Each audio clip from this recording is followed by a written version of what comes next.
अमृतपाल सिंह फिलहाल फरार है। पुलिस उसके पीछे पड़ी है और उसके ऊपर एनएसए भी लगा दिया गया है। इसी बीच भगौड़े अमृतपाल सिंह का एक इंटरव्यू वायरल हो रहा है, जिसमें उसने खुद के और खालिस्तान को लेकर ऐसी ऐसी बातें बताई हैं जो शायद ही किसी को पता हो।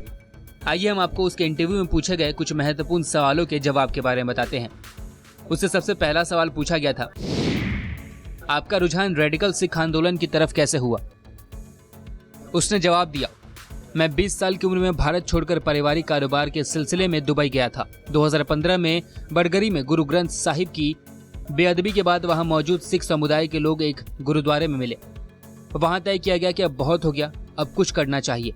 इंटरनेट पर पढ़ने से शुरुआत की, सिख संघर्ष के इतिहास के बारे में पढ़ा, फिर सोशल मीडिया पर लिखने और बोलने के क्रम में कई ऐसे लोगों से संपर्क में आया जो कि संघर्ष से जुड़े हुए थे। यह एक रात में नहीं हुआ, बहुत धीरे धीरे हुआ। दूसरा सवाल, आप खालिस्तान जिंदाबाद का नारा लगाते हैं, इससे आपका मतलब क्या है? हम एक संप्रभु सिख राज्य चाहते हैं। खालिस्तान की मांग नई नहीं है। 1934 से सिख होमलैंड की मांग हो रही है। 1947 में भारत के 2 टुकड़े हुए, एक हिस्सा हिंदुओं के लिए और दूसरा मुसलमानों के लिए।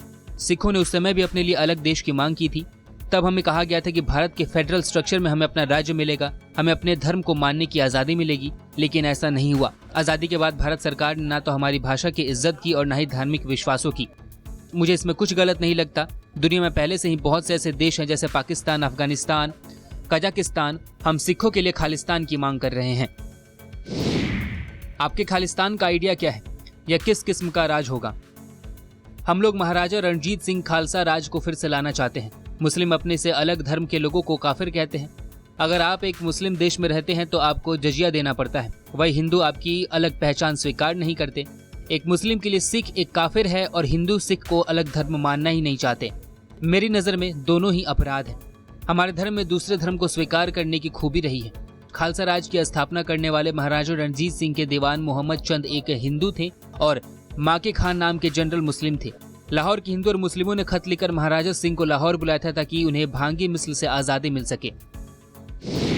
अगला सवाल, पंजाब में 38% हिंदू आबादी है, उनका क्या होगा?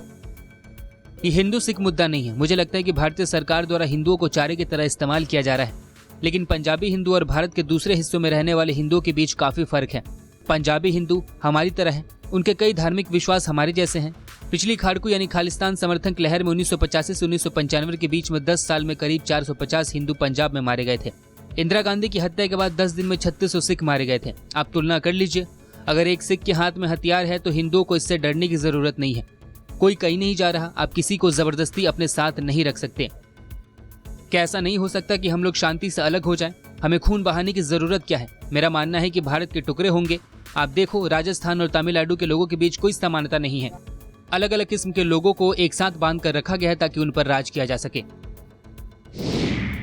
अगला सवाल, आपसे पहले जिन लोगों ने खालिस्तान की बात की, आप उनके अंजाम से वाकिफ हैं। आपको इस बात से खतरा महसूस नहीं होता?